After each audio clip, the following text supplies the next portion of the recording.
Welcome viewer, I am Murugan S.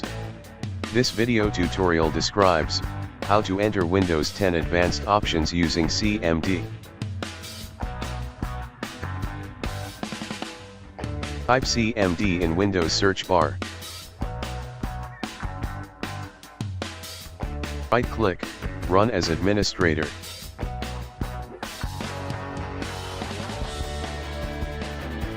Type shutdown.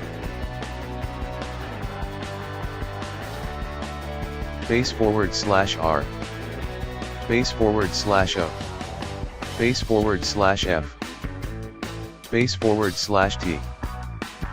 /T, /00. Press Enter key.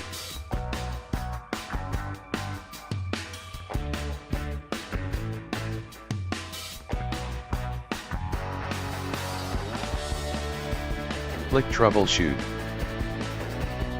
Click Advanced option. Advanced option includes System Restore, Startup Repair, System Image Recovery.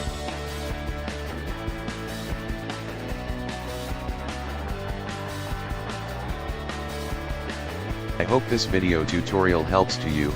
Please like, share and don't forget to subscribe my channel. Thank you very much. See you next video.